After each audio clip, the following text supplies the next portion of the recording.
mother made us promise never to look for our father, but when we found him, we finally understood why. The phone call came at 3:17 a.m., jolting me awake with a sound I'd never heard before. My mother screaming, not crying or upset, but raw, primal terror that made my blood freeze. Through the static and her gasping breaths, I caught fragments. He found us, and the symbols, and you have to run. The line went dead before I could ask what was happening. When I tried calling back, her phone went straight to voicemail.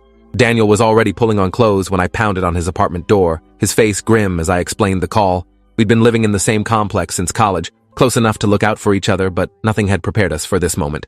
The drive to our mother's house took 12 minutes that felt like hours, both of us silent as we processed what we might find. Her front door was hanging open, security chain dangling broken, and the living room looked like a tornado had torn through it. Furniture overturned, family photos scattered across the floor with their glass frames shattered, and on the white wall above the couch, someone had painted a symbol in what looked like dried blood, a circle with intersecting lines that hurt to look at directly.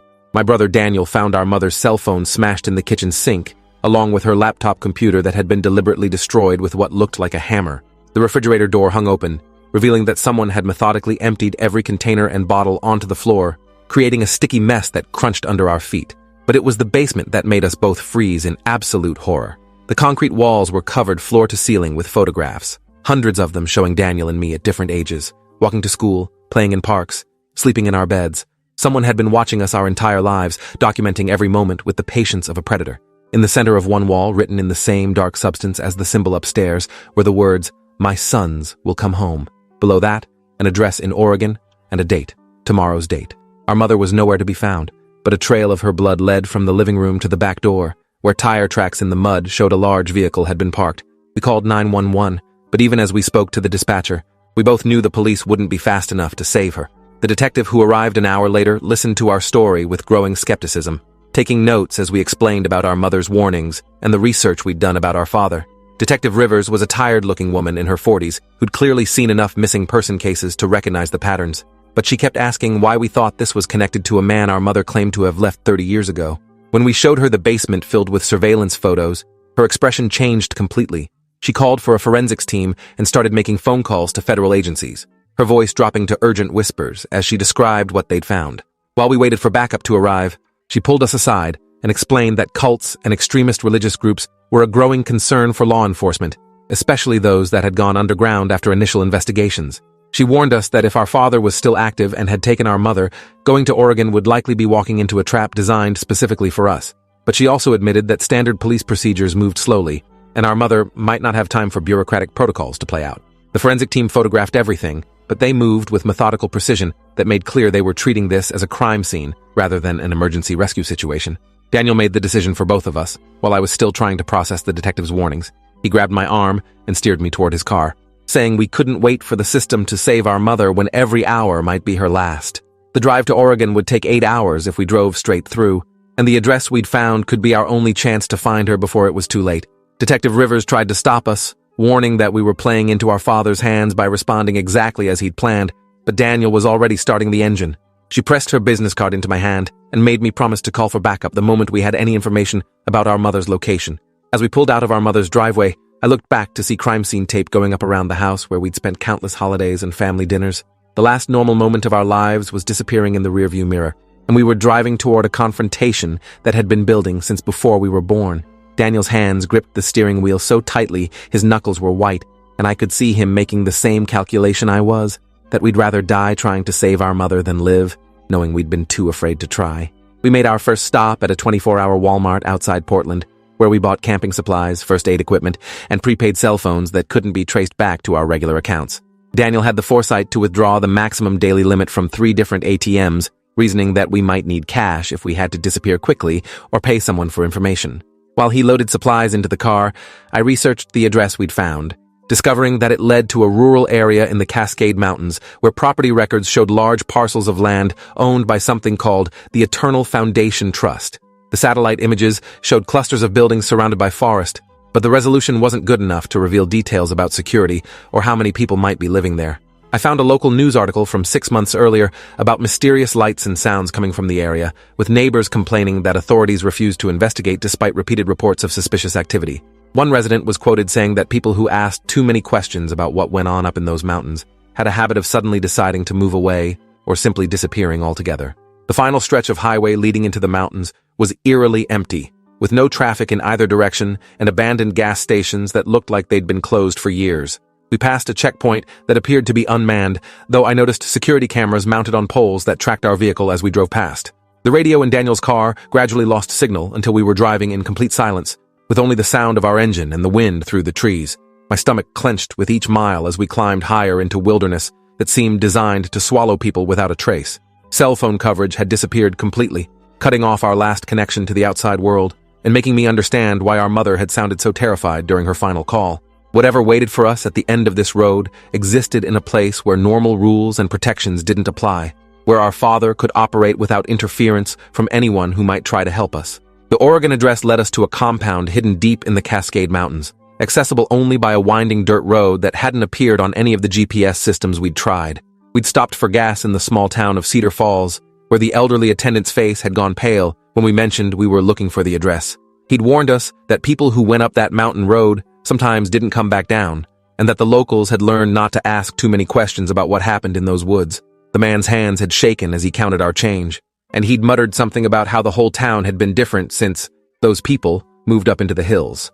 When Daniel pressed him for more details, the attendant glanced around nervously before explaining that the local economy had become dependent on the compound's residents, who paid premium prices for supplies and services, but expected absolute discretion in return. Anyone who violated that understanding found their businesses boycotted and their families subject to harassment that forced them to leave town. The message was clear. We were entering territory where our father's influence extended far beyond his immediate followers. The compound itself was larger than we'd expected, dozens of buildings scattered across a valley, with gardens and livestock areas that suggested a completely self-sufficient community. As we parked at the main gate, a group of people in simple white clothing emerged to greet us with unsettling calm, as if they'd been expecting our arrival. A woman with prematurely gray hair and serene eyes introduced herself as Sister Margaret and said that our father was eager to welcome us home after so many years of separation. The way she said home made my skin crawl, and I noticed that the other followers kept their distance but never stopped watching us with expressions of barely contained excitement. Sister Margaret's voice had the practiced cadence of someone who'd delivered this speech many times before, welcoming confused and frightened people into a world they didn't understand. She gestured for us to follow her through the gate, explaining that all weapons and electronic devices had to be surrendered for the spiritual protection of the community. When Daniel hesitated about giving up his phone, Sister Margaret's smile never wavered, but two large men in white clothing stepped forward with expressions that made clear this wasn't a request.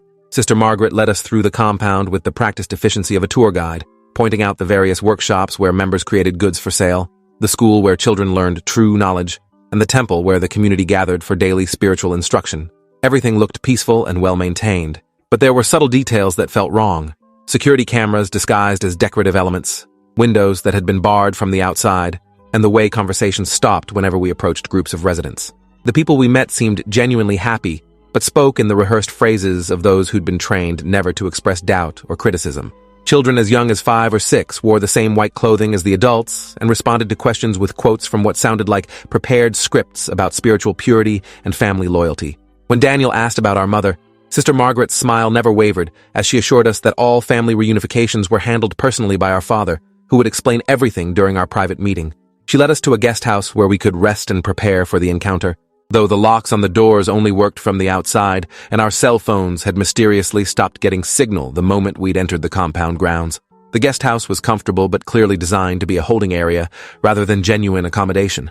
The windows were fitted with locks that prevented them from opening more than a few inches, and the bathroom had no sharp objects or anything that could be used as a weapon.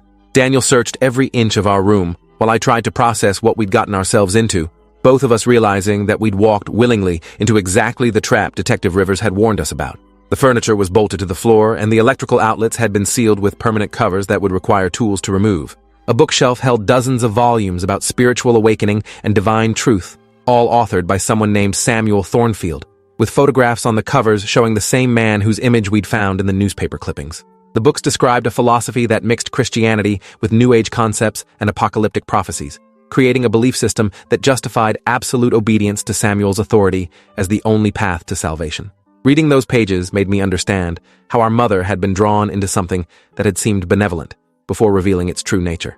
That evening, Sister Margaret returned with 2 sets of white clothing, identical to what all the residents wore. explaining that our father preferred meetings to take place in an atmosphere of spiritual purity. She mentioned that our mother was resting comfortably in the medical facility after her difficult journey, but that we wouldn't be able to see her until after we'd spoken with our father and demonstrated our commitment to the community's values. The implication was clear. Our mother's welfare depended on our cooperation, and any attempt to resist or escape would have consequences for all three of us. Sister Margaret also brought dinner on a tray, simple food that tasted slightly bitter in a way that made me wonder if it had been drugged with something to make us more compliant. Daniel managed to palm some of the bread without eating it, and we later tested it on a spider we found in the corner of our room. The spider's movements became sluggish within minutes, confirming our suspicions that the Fellowship was using chemical methods to supplement their psychological manipulation techniques. We forced ourselves to stay awake through the night, taking turns keeping watch while the other dozed fitfully, afraid that sleep would leave us vulnerable to whatever Samuel had planned for our morning meeting. The temple where we met our father the next morning was an imposing structure built from local stone and timber, with stained glass windows that cast colored light across rows of wooden benches. Samuel Thornfield sat at the front of the room on what could only be described as a throne, carved from a single piece of dark wood and decorated with the same disturbing symbols we'd seen painted in our mother's house. He was older than in the newspaper photographs, his dark hair now streaked with silver, but his eyes held the same intense magnetism that had drawn followers to him decades earlier. When he spoke, his voice filled the space with practiced authority, welcoming us as his beloved sons, who had finally answered the call to return to their true family. He explained that our mother's departure had been necessary for our protection during our formative years, but that the time had come for us to take our rightful places as heirs to his spiritual mission. The way he talked about our lives as if they'd been orchestrated from birth made me understand why our mother had been so desperate to keep us hidden from him. Samuel's presence was genuinely compelling, and I could feel myself wanting to believe his words despite knowing rationally that he was a dangerous manipulator. Samuel's explanation of why he'd brought us home grew more disturbing as he continued speaking, describing a divine vision that had revealed our roles in the final phase of his spiritual work. According to his beliefs, the world was approaching a moment of cosmic transformation that would separate the enlightened from the damned, and our bloodline carried special significance in that process. He claimed that children born to spiritual leaders possessed enhanced abilities to communicate with divine forces, making us essential components in the rituals that would usher in a new age of human consciousness. Daniel and I exchanged glances as Samuel described ceremonies that sounded like nothing more than elaborate psychological manipulation designed to maintain his control over vulnerable people. But what truly chilled me was the realization that Samuel genuinely believed every word he was saying. This wasn't cynical exploitation, but the delusions of a man who'd convinced himself that his desire for power was actually divine will. When I asked about our mother's condition and when we could see her, Samuel's benevolent expression hardened for just a moment before he explained that family attachments were obstacles to spiritual growth that needed to be carefully managed through proper guidance. The tour of the compound that Samuel personally conducted revealed the true scope of his operation and the sophisticated methods he used to maintain absolute control over his followers. The residential areas were divided by family status and spiritual rank, with newer members living in dormitory-style buildings, while Samuel's inner circle enjoyed private homes closer to the temple. Children over the age of 7 were separated from their parents and housed in special education facilities where they received intensive instruction in the Fellowship's beliefs and practices. Samuel explained that traditional family structures created conflicting loyalties that interfered with pure devotion to the spiritual community, so children were raised collectively by specially trained caregivers who could provide proper guidance. We passed workshops where members produced crafts and agricultural products that were sold in nearby towns, generating income that supported the compound's operations while giving followers a sense of purpose and accomplishment. The medical facility where our mother was supposedly recovering was heavily secured and off-limits to visitors, with armed guards who Samuel claimed were necessary to protect patients from the negative energy of the outside world. When Daniel pressed for more details about our mother's condition, Samuel's tone became subtly threatening as he suggested that doubt and questions were signs of spiritual contamination that required immediate treatment. The evening meal in the compound's central dining hall provided our first real opportunity to observe the Fellowship's social dynamics and understand how Samuel maintained control over so many people. Hundreds of residents gathered for a communal dinner that began with extended prayers and readings from Samuel's writings, creating an atmosphere of shared ritual that reinforced group identity. The seating arrangements were clearly organized by status, with newer members relegated to tables furthest from where Samuel held court with his closest advisors. Children ate separately under the supervision of stern-faced adults who corrected their posture and monitored their conversations, ensuring that even casual interactions reinforced the community's hierarchical structure. Several times during the meal, individual members stood to confess doubts or mistakes they'd made, receiving public correction that combined humiliation with promises of forgiveness for those who demonstrated proper repentance. I noticed that many of the adults showed signs of chronic stress, weight loss, nervous tics, and the hollow-eyed appearance of people who'd been systematically deprived of sleep or privacy. When a young woman at our table mentioned missing her parents, Sister Margaret quickly steered the conversation toward how the fellowship provided better guidance than biological family members who lacked spiritual understanding. That night in our locked guest house, Daniel and I finally admitted to each other that we'd made a catastrophic mistake by coming to Oregon. The compound wasn't just a religious community, it was a sophisticated prison where Samuel used manipulation, isolation, and psychological abuse to maintain absolute control over hundreds of victims. Our mother hadn't been rescued. She'd been kidnapped and was being held as leverage to ensure our compliance with whatever Samuel had planned for us. The Fellowship of Eternal Light had never disbanded after the FBI investigation.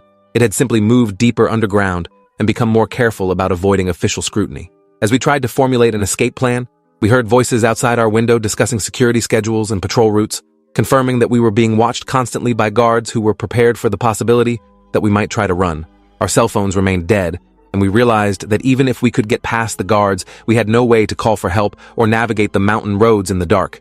The compound's isolation was complete, designed to make escape seem impossible, and submission the only rational choice for anyone who valued their survival. The next morning brought the revelation that would change everything we thought we understood about Samuel's motivations and our mother's past.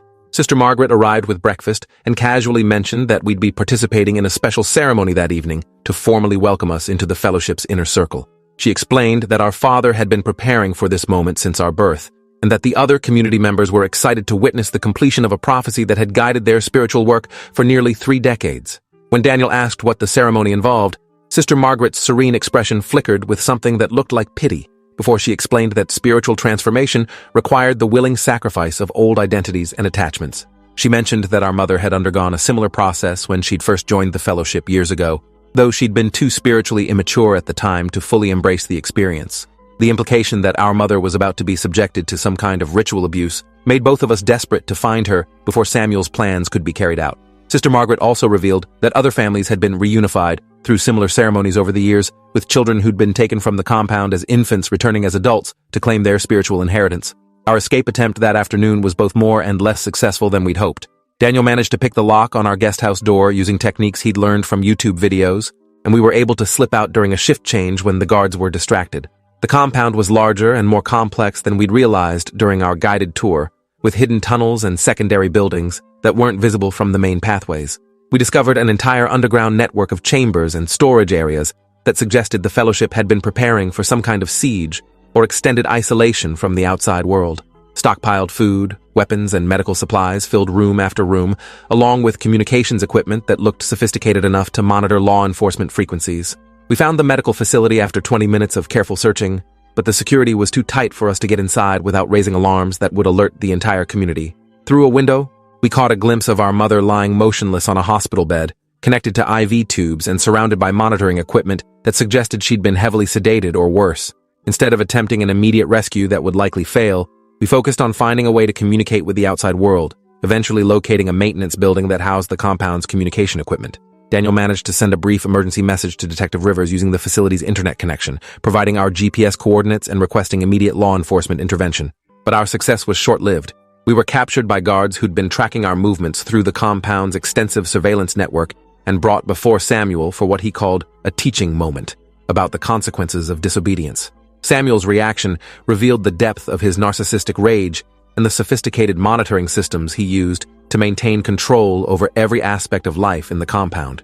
He'd been watching our escape attempt through hidden cameras from the moment we left our guest house, treating our desperate search for our mother as entertainment that proved his superiority over those who dared to challenge his authority. Rather than punishing us immediately, he announced that our behavior had demonstrated the corruption of our souls by outside influences, making it necessary to accelerate the purification process that would transform us into worthy successors to his spiritual mission.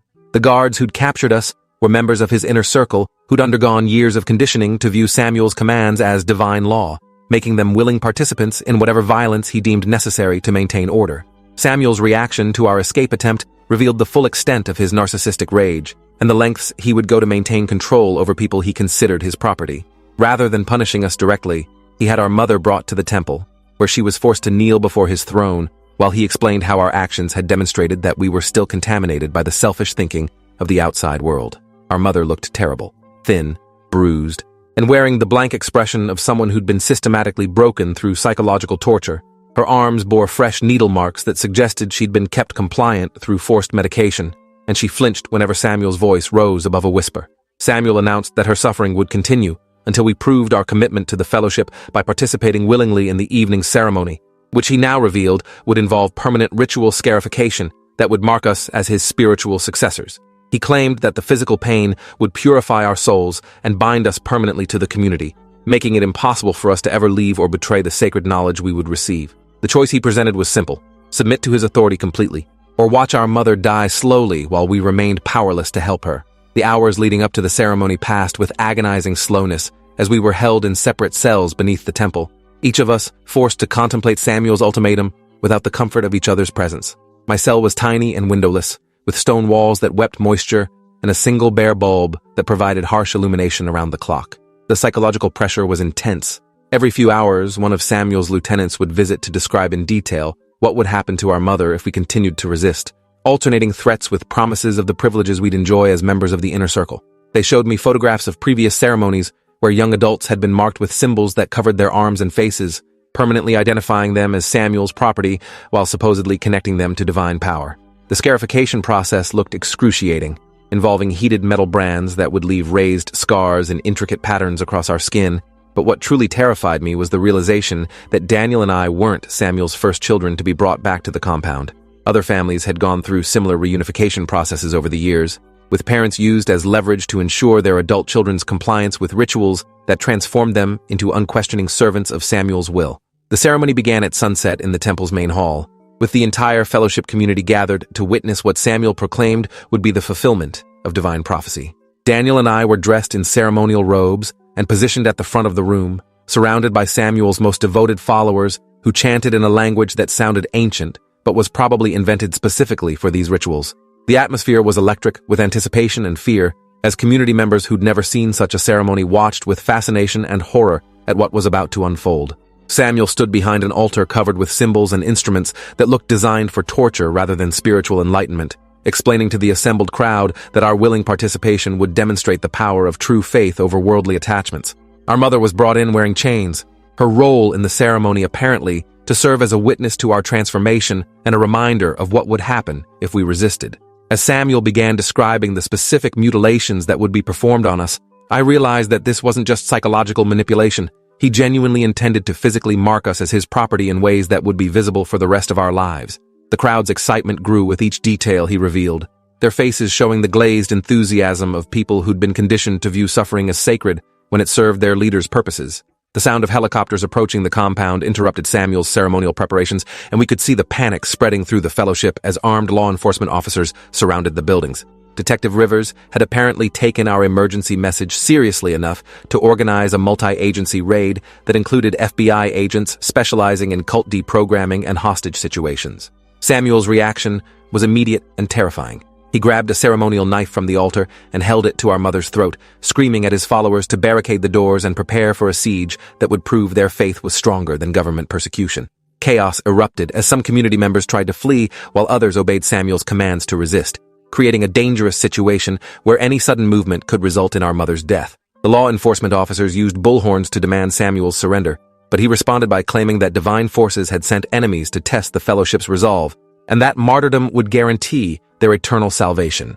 Several of his inner circle produced weapons that had been hidden throughout the temple, transforming what had been a religious ceremony into an armed standoff with potentially dozens of casualties.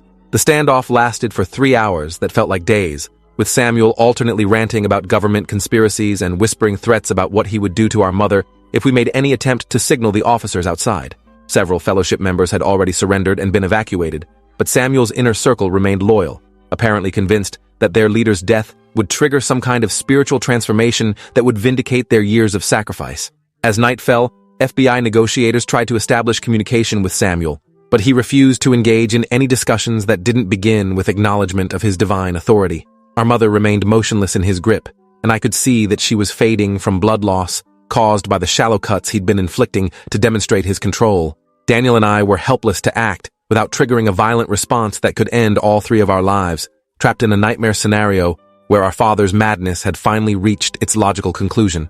The temple had become a fortress where armed fanatics prepared to die rather than surrender their leader to authorities they'd been taught to view as agents of evil. While outside, law enforcement officers tried to find a way to end the crisis without massive bloodshed. The resolution came when Samuel's own paranoia turned against him. Convinced that some of his remaining followers were planning to betray him to the authorities, he began accusing his most loyal supporters of being government spies, planted to undermine his divine mission. Sister Margaret tried to reassure him of her devotion, but Samuel's grip on reality had completely snapped, and he turned the ceremonial knife on her instead of our mother. In the moment of confusion, as Sister Margaret fell bleeding to the floor, Daniel lunged forward and tackled Samuel, sending the knife sliding across the stone floor. I grabbed our mother and pulled her toward the temple's side door as FBI agents stormed into the main hall, shouting commands and taking control of the situation with professional efficiency. Samuel was subdued and arrested, his followers either surrendering peacefully or being taken into custody for questioning. The compound that had seemed so impregnable hours earlier was quickly transformed into a crime scene where investigators would spend months documenting the full scope of Samuel's operation and identifying all of his victims. As we were escorted to safety, I could see fires burning in some of the compound buildings, set by fanatics who preferred to destroy evidence rather than let authorities discover the full extent of the Fellowship's criminal activities. The aftermath of our rescue involved weeks of debriefing sessions, medical examinations, and legal proceedings as authorities worked to understand the full extent of the Fellowship's criminal activities. Our mother required extensive physical and psychological treatment to recover from her captivity, but she was finally able to tell her complete story without fear of retribution. The compound investigation revealed that Samuel had been operating similar communities in 3 different states, moving operations whenever law enforcement attention grew too intense. Hundreds of victims came forward with stories of abuse, financial exploitation, and forced separation from family members, painting a picture of systematic criminal enterprise that had operated for decades. Samuel Thornfield was charged with kidnapping, assault, tax evasion, human trafficking, and running an illegal organization, facing multiple life sentences that would keep him imprisoned forever. The other fellowship members were treated as victims rather than criminals, with counseling services and relocation assistance provided to help them rebuild their lives outside the cult's influence. Daniel and I testified at Samuel's trial, describing our experience and the systematic way he had manipulated and controlled his followers through isolation, fear, and false promises of spiritual salvation. 6 months later, we visited our mother at the rehabilitation facility, where she was learning to live without the constant fear that had shaped her adult life. She looked healthier than she had in years, and for the first time she was able to talk openly about our father without flinching or changing the subject. She apologized for keeping the truth from us for so long, explaining that she'd hoped we could live normal lives if we never learned about Samuel's existence. The therapy sessions had helped her understand that shame and guilt over her time in the fellowship had prevented her from seeking help earlier, allowing Samuel to maintain his hold over her through fear long after she'd physically escaped. We learned that several other former fellowship members had spent years hiding from Samuel, moving frequently and changing their identities to avoid being tracked down and forced to return. The facility's garden was peaceful in the afternoon sunlight, and as we sat together on a wooden bench, our mother finally explained why she had made us promise never to look for our father, because she knew that Samuel Thornfield's greatest skill was making people believe they wanted exactly what he planned to take from them anyway, and she'd feared that even as adults, we might be vulnerable to the same manipulation that had nearly destroyed her life decades earlier. Appreciate you watching this far. If you enjoyed it, drop a like, leave a comment, and subscribe so you won't miss the next story.